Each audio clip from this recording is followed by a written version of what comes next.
Well, welcome to the Remarkable Retail Podcast, Season 4, Episode 1, our debut episode. Steve, welcome to 2022. How are you doing, my friend? I'm doing well. It's pretty amazing. Well, it's amazing we made it to a new year in general, but Season 4, I guess we're like, 60 episodes in or something? Yeah. Something like that. It's exciting. Yeah, our little venture that could is, I want to thank the listeners, take this opportunity to thank all the folks and listeners and supporters. We've had great response, and particularly also want to thank our guests. Our guests are so important. So it's so important in the mix. Scott Galloway, our last, we closed on a super strong note with Scott Galloway, and we're going to be kicking off with a super strong note as well. We got Dave Kimbell, CEO Ulta, joining us for our first kickoff episode. So very excited. That's a little later in the show. Let's jump into the first part of our sequence. First of all, high fives to you, I guess me, and all the amazing folks who are on the Rethink Retail top list of global influencers. It's a fantastic list. I think we're going to poach a few of those folks for our guests. The folks there, it's sponsored by Microsoft this year. Congratulations on getting Microsoft involved. Powerhouse of thought leadership. So, and again, congratulations to everyone who's been on the list. It's definitely nice to, I guess this is the second year that we've both been on it, which is very nice to be recognized. Yeah. I was really struck by how many people on the list have been guests on the podcast. I think it's close to 20. So that was kind of fun to see, as well as just people that we know and have known for quite some time. So it's nice to be able to, it's nice for everybody to get recognized. It's nice to see some of the newer folks get on the list this year. So congrats to everybody. I have to say though, I was a little maudlin about when I was looking at the pictures and names. I was so looking forward to seeing everyone in New York City at the NRF Big Show. Yes. I was looking forward to catching up with all our friends and colleagues and you. Mostly me. It was mostly you. Yeah. Let me restart that. Pyramid it down. You. That's right. Priority. Steve. Everybody else. But, it was not to be, not for you, not for me. As I said, there's a lot of friction getting them back and forth across the border. So we wish NRF and everyone who's going there the best of who's there today, right? And I just want to do a quick shout out. I'm doing a bunch of bonus episodes for the Voice of Retail with quick, short interviews with a whole bunch of folks just because I wanted to support them and the NRF. And you and I are planning on doing something for NRF. We'll talk about that next episode as well, just because it is a big event. Lots of people come together. All right, let's jump in. Let's jump into the deep end here. Let's talk about what we want to talk about before our great interview with Dave. U.S. commerce results came out. We're recording this on Friday. They're hot off the press. A weird positioning. We've talked about this before. Share your thoughts.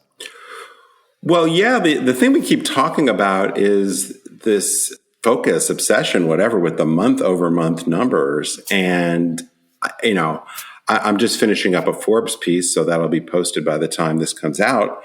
I don't know anybody really outside of the media and a few kind of investor types that focus on the month-over-month numbers. So what the report said was that December sales were down relative to November, which is a little bit unusual. December is usually a bigger month than November, but I think because of the sales moving earlier, because of all the fears about supply chain and retailers promoting, and then Omicron starting to be a factor towards the end part of December, not terribly surprising. But as I think you would agree, most people that I know focus on the year-over-year numbers, and turns out they were phenomenal. So this headline of this big disappointment, woe is me, the sky is falling, is actually just about the exact opposite of what one should conclude. Sales, depending on which classification, we were talking about this off mic, there's some that include restaurants, some include gasoline. But if you look at core retail, which strips out auto, strips out gasoline, strips out restaurants, the year-over-year numbers were up 17% in the U.S. And this past December was the all-time biggest December in the history of retail. So anyway, I think that there's just really a misinterpretation. So I take that on in my Forbes piece. I will say, though, to put a little bit of step on the brakes a little bit, there clearly were some signs of moderation based upon Omicron based upon supply chain challenges. So you can look at it and say, and inflation and worker shortages and shortening hour. I mean, there definitely are some things to say, this phenomenal amount of consumer spending looks to be moderating a bit. But in terms of on an absolute basis, fantastic month. Retail had a fantastic year, kind of all-time record sales, all-time record increases. So yeah, just a weird take. Yeah, I mean, two quick comments. One, I've been trying for many years, both in what I do here and, of course, as part of Retail Council of Canada, to get the media off this Chicken Little platform, which is, oh my God, the month-over-month numbers. I mean, they're just nonsensical. I don't seem to be I've been working on that for years. Maybe I'll forward your article to a bunch of people. I'm sure my Forbes article will totally change everything in retail for the foreseeable future. Yeah, I've got that kind of headline. I mean, I am a top 100 influencer, so you are a top kind of clout. Yeah. Let's see how much influence you got, my friend. Maybe the two of us together, 1 + 1 = 3. Let's talk about the composition of this sales. Let's talk about foot traffic because, your comments about December, I was thinking e-commerce, bigger than smaller. What have you seen around the foot traffic? What kind of numbers are you looking at? Well, we saw, I'd say, relative to last year, I believe the numbers show that there was an increase in foot traffic during the holiday, but down compared to 2 years ago. So the so-called 2-year stack. So that's a little bit confusing. I think it's certainly hard to say that physical retail is completely back to where it was pre-pandemic. But we continue to see pretty much improving trends. And we're also seeing this rebalancing. I know we've talked about this a few times where e-commerce sales rates are coming down, but they're coming down compared to an incredible increase. And overall, there's been an acceleration. So we still got kind of these weird mix issues, both across category as well as kind of the digital versus physical component. And foot traffic has definitely been moderating the last few weeks with Omicron. Yeah. And by the way, congratulations to our friends at Placer.ai. They had some nice news on the financing side. So they did a great raise. So congratulations to Ethan and the team at Placer. Just wanted to throw that in. So let's transition to, I'm sorry we still have to be talking about this whole COVID thing. I was hoping we wouldn't talk about it that much, but we should talk about the uncertainty. I think if in Florida, if you don't test it, it doesn't exist. It doesn't exist. If we don't talk about it, it also disappears. All right, I love that strategy. It'll just go away. In lieu of that happening, we should talk about its influence on things like store hours. And I've seen numbers like 25% of associates on any given day not available. I mean, it's really creating a bit of havoc. What are you hearing? I mean, we see some folks issuing some warnings out, some softening numbers. What have you read? Yeah, I mean, it's certainly something to be concerned about. Various retailers have basically been talking about their expectations for 2022, at least the first part of 2022 being more muted. Lululemon, Bed Bath & Beyond in their earnings statement. So Bed Bath & Beyond is a little different situation, but they basically were saying we expect to have some challenges largely due to COVID-related issues. Macy's, I think Apple, Nike, a bunch of other major retailers are cutting back their store hours to try to deal with the shortage of labor. So I think certainly for a bit here, I'm try to get out of the predictions business when it comes to COVID, but it certainly looks like we've got several more weeks of this Omicron surge, and that's just going to take X percent. Is it 10? Is it 20% of people? I mean, I did some calculation that at any given time in the U.S., if you generally take the numbers of cases as well as assume there's a bunch of cases that haven't been reported either because they were home tested or because asymptomatic people don't get tested, but they're still contagious. You've got a pretty good amount of people that, 3% or something of the U.S. population's got COVID and is contagious at any given time. You layer on top of that people that might be exposed that are quarantining, and you've got a lot of people at any given time that are out of the workforce. So that's definitely going to put a lot of pressure on store operations, at least until February. Anyway, anything else you want to add before we wrap up? I see that, we see Walmart, they're at billing enrollment to the stores. I mean, digital natives are going wholesale, legacy brands All Yeah, there's kinds a of lot different going on. stuff I mean, going on. in the interest of time, I think I did think it was interesting that Walmart last week announced Billy, the shaving products and others that are kind of the female version of Harry's and Dollar Shave Club. They are going to be distributed through Walmart, and Roman, the men's healthcare products as well. And I think it's a continuing trend of these digital brands needing to have a physical presence, in this case through a wholesale relationship. So really a much more traditional kind of CPG approach to retail, right. Which, we've been predicting for a while. I don't think it's terribly surprising. But I think from the retailer perspective, as we've also touched on a couple of times, how do you as a big retailer get differentiated product in your stores? And so these relationships are not exclusive, but semi-exclusive, which I think gives Walmart a point of differentiation, maybe get some newer, different traffic through the door. So I expect we'll continue to see these sort of alliances as part of the playbook as the year goes on. Well, it's a great segue to our interview with Dave from Ulta, because we'll be talking about that and many other things. The beauty industry has changed so much, from direct to the mass merchant role to the drugstore role, and Ulta is just such a great story. So let's jump in right now and let's get Dave on the mic and kick off our first interview of 2022 and season 4. Well, Michael and I are delighted to welcome Dave Kimbell to the podcast. Welcome, Dave. How are you today? I'm doing great. Thanks for having me, and I'm looking forward to a great discussion.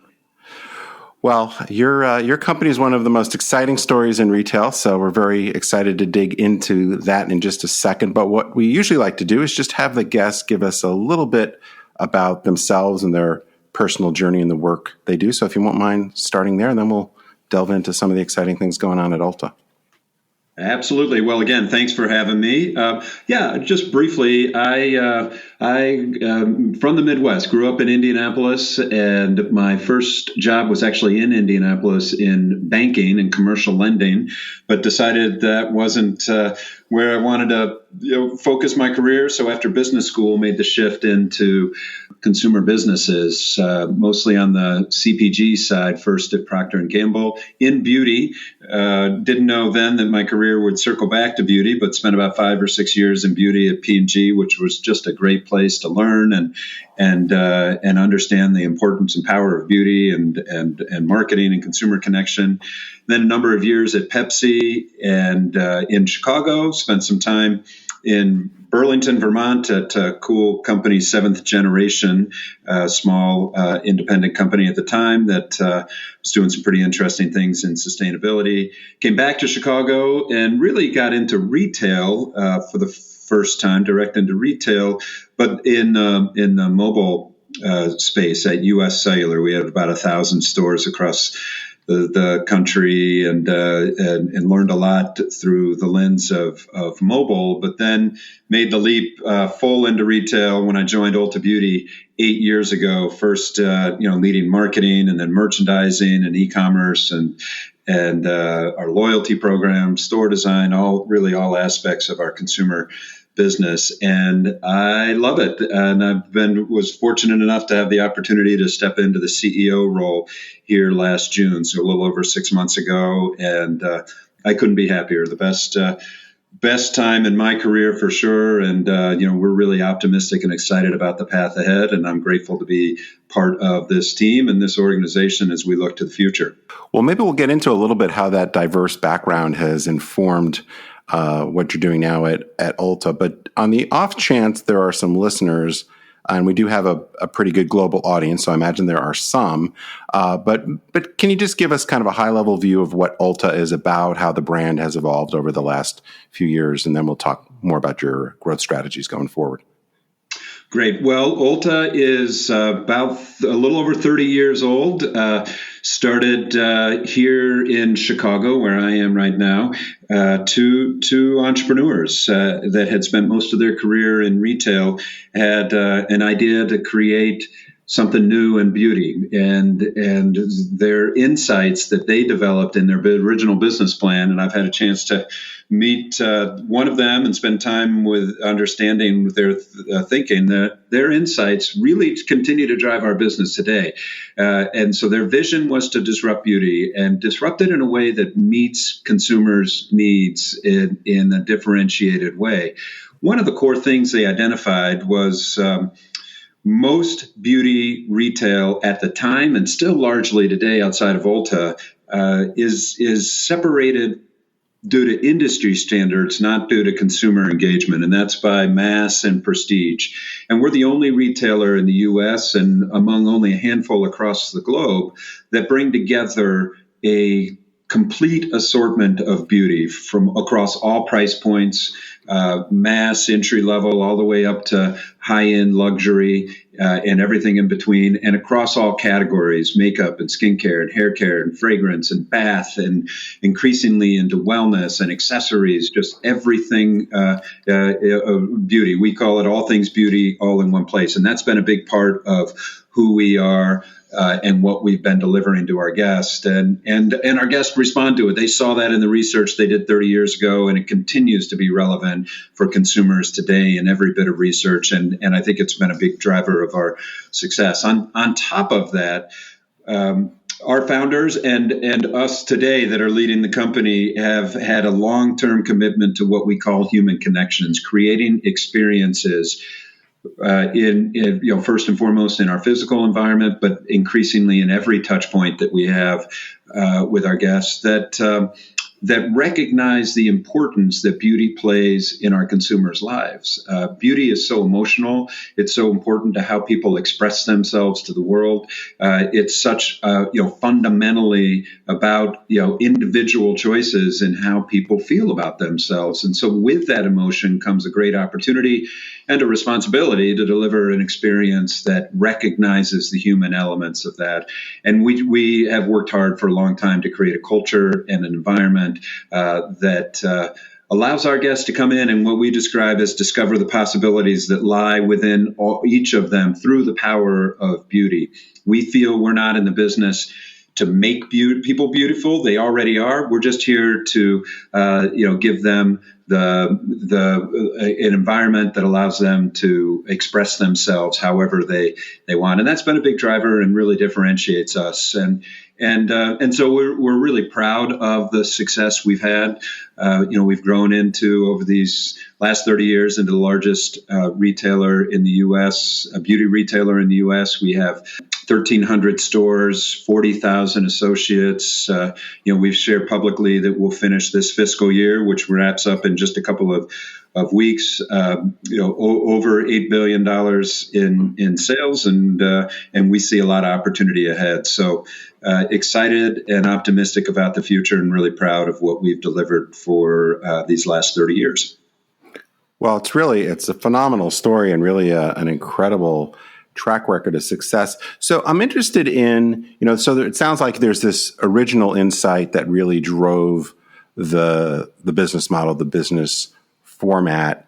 Can you talk a little bit about, you're obviously in a very competitive category, lots of places where people can buy beauty-related products in physical stores, online. Can you talk a little bit about how over the last, whether it's 10, 15, 20 years, how the shopping experience, how the consumer has really changed in this digital world, constantly connected world, and how that's informed the way Ulta's evolved over the last few years? Well, what's interesting, and you alluded to it, like we have some consistent insights and elements of our strategy that have been part of our business from, again, the original business plan. We just updated our strategy publicly. We had an analyst day in October where we shared a updated view of the path ahead of us. And what I felt so cool and frankly really inspiring within the company is the combination of the foundation on which our business has been built. The differentiated elements remain every bit as relevant as they were when we started the company, and we're going to continue to drive and lead and differentiate in those. But at the same time, we've worked hard to adapt our business to meet the needs and evolving expectations of beauty enthusiasts across the country. And that combination, the ability to kind of stay true to who we are and what differentiates us, but also innovate and disrupt. We were really creative with the idea of disrupting the category, and it's not a one-time thing. We didn't just do it 30 years ago. We've been doing it continually for the entire time we've been around. And then as we look over the last decade, I really look at the history of our company in four chapters. The 90s, where we started, first 10 years, was really about getting established. We were still pretty small. We didn't have that many stores, getting the model figured out. It was really in the 2000s, that decade, that we started expanding, opening up more stores, establishing an e-commerce business, breaking into prestige in a bigger way. And then the 2010s is frankly when we kind of took off. The foundation was there, but through a lot of innovation in how we told our brand story and marketed and communicated and made sure, beauty enthusiasts were aware of what made us special. We drove that. Innovation in our assortment. We've added hundreds of new brands and expanded rapidly into different areas of beauty to make sure that we're leading across every categories. And then innovation in how we engage. Our e-commerce business has grown dramatically and is now a very substantial part of our business. But importantly, we've built it in a way that it complements the store. We have never looked at e-commerce and physical stores as two separate businesses. We've always thought of them as one integrated consumer business, because what we see is most guests don't shop just e-commerce. Our store guests shop e-commerce and then they stop in store, and we get a greater share of wallet. So we've innovated across every touch point in digital and consumer engagement to make sure that we're evolving to meet consumers' needs. And then, the last thing I'd say is, that's been key to our success is our culture. And we have worked hard over the last, 6, 7, 8 years to ensure that the environment at Ulta is empowering, inclusive, engaging, exciting, which is the right thing to do, but it also enables us to deliver these human experiences. 40,000 associates every day delivering, experiences in, as I said, a very emotional category. And so that's been a big part of our innovation and focus too. And so all those things come together to ensure that we're staying true to who we are and what has been our core foundation, but continually innovating across every dimension and aspect of our business to ensure we're disrupting and meeting the needs of beauty enthusiasts every day. So it's such a great story. Let's talk about the role of your stores, your 1,300 stores. We're seeing a revival, if not a renaissance, of sorts of brick and mortar as a strategy, not just a distribution point. So at a strategic level, how do you, and you've mentioned it with the integration of online in your stores, how does your team approach finding that right blend of channels? So, what the customer is looking for, and of course what your investors and what you're looking for from a performance from the business. How does that all come together, and how do you think about that? Well, we do start like we try to do with everything. Start with our guest and understand how they want to engage. And what we've learned early on in our expansion of e-commerce is, they, like I said earlier, they don't look at these channels separately. What they look at is Ulta Beauty and our ability to engage with them, excite them, bring them joy, bring them new insights and education into beauty. As we do that, they engage in the more elements that we offer. So what we have historically seen is, of course, we're a store business first and 1,300 stores. So we still have a lot of guests that only shop us in stores. But when guests start to shop us online, if we can convert them into an online guest, what we actually see is their store frequency goes up, even as they start shopping us online. And what that tells us is, it's not an either or. These aren't two separate businesses. It's another avenue to drive customer loyalty and engagement. And so what we're getting when we get our guests engaged in more aspects of Ulta Beauty, we get greater share of wallet. Every one of our stores also has a full service salon. And so hair salon, brow services, makeup, skin services, that's another part of our omnichannel strategy. And another example that if we can get a guest who is shopping us for product, engaging us in salon services, we get more engagement across every touch point that we have. And it also serves another role for our physical stores. You can't cut your hair online. So we bring experiential elements into our physical stores every day. And so our overarching emphasis, both from a consumer standpoint, and then frankly, it's how I think about it with investors, is it isn't about the individual dynamics of each of our channels. Of course, we're managing our costs, and there's cost pressures on stores, and there's cost pressures on e-com. We look at it through a guest lens, and if we're able to excite our guests, we get rewarded through higher loyalty, higher share of wallet, more engagement and touch points, and that's proven to work for us, and it's how we're going to continue to think about it going forward. What role do your stores, and as your thinking changed about their role as acquisition? I mean, for a decade, a lot of marketing teams have focused on online and traditional methods, but more and more of us are turning our minds to the stores as an acquisition tactic or even strategy. Are you guys thinking about that as well, as well as that engaging effect it has with the customers who are shopping in multiple channels? Stores have long played a guest acquisition. When we see it, we've opened hundreds of new stores over the last few years. This year in 2022, we're going to open 50 more new stores, and we see very much when we open up a store, we acquire new guests. But we also see what's really cool. We see e-com penetration increase in those trade areas when we open new stores. So it is absolutely a guest acquisition opportunity for us. And even with 1,300 stores, we've talked publicly that we feel we could get up to 1,700 stores, standalone Ulta stores.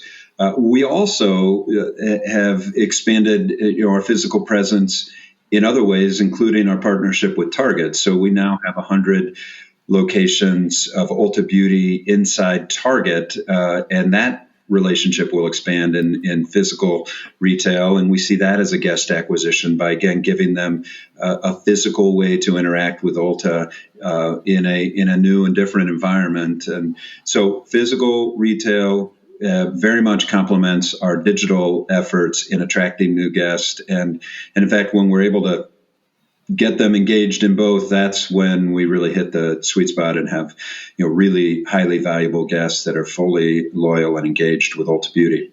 Talking about acquisition, I can't have you on the mic without briefly asking you about your plans for international expansion. I'm here in Toronto. What are your thoughts on the international expansion and coming up here to the Great White North? Well, we had announced plans, and we were actually actively moving forward to launch into Canada. And, before COVID, we were actually on track to launch in mid to late 2020. As COVID hit, we paused that just for a number of reasons, but mainly because we felt like we needed to focus on our core U.S. business and ensure that we understood what was ahead of us from a COVID standpoint and the disruption. And so we put all of that on hold. And then, we actually shifted, some of that effort into establishing our relationship here in the U.S. with Target and expanding in that relationship. And as I said, we now have 100 stores there. So Canada, in many ways, unfortunately, was one of those strategic decisions we made because of the COVID disruption. I guess if that had never happened, we probably would be celebrating our stores opening and hopefully experiencing success in a great market with a lot of beauty enthusiasts with a lot of opportunity. But for now, it's not in our immediate strategic plan, but we see international growth as an opportunity because our model is unique and there's many markets around the world, including potentially Canada, that we think we'd be relevant and deliver a great experience. So, Dave, I want to, as we're coming up on our time, I have Two questions. One is, if you have a working crystal ball, which I don't, but if you had to say what some of the big stories for 2022 are going to be that the people who are working in retail or paying attention to retail should be focused on, what are the things that would be top of mind? And then I'll ask you one broader question that's just probably unfair as well, but I'll do it anyway. Yeah, I wish I had a crystal ball, and I by no means claim to be an expert. As we think about what's ahead, and I think if one thing that the last 2 years have taught us, it's we need to be adaptable and ready to adjust, and we're experiencing that right now with Omicron and everything else that's going on. But as I look forward, I mean, certainly COVID is going to be a big part of our story throughout 2022, and so many of the capabilities that we've built to adapt and adjust and ensure that we're taking care of our team. Hiring is challenging, and particularly in this environment. So our focus on our team health and wellness, as we've had so much challenge and pressure on them, will continue to be front and center as we see what's ahead of us as it relates to all things COVID. But beyond that, I think the environment's going to be very strong. I mean, we're seeing that as we closed out 2021. I think broadly speaking, retail had a positive, robust holiday. We certainly felt positive about what we experienced. And then looking into this year, we're optimistic about the total consumer environment. But for us, when we look at that, with that optimism comes a recognition that expectations from guests are as high as they've ever been. We need to make sure that we're elevating every touch point, every experience, because our guest, and I'd argue guests, consumers across every consumer business, retail and products, are re-examining what's important to them. And if we're not delivering every day, every single guest interaction, I spend a lot of time in our stores, and I'm so proud of what they're delivering. And, one of the things that we just talk a lot about is this is a time of real reevaluation for every human because of the disruption we've been through. So it's even more important that we're taking care of every guest. We're bringing joy. We're bringing human connections.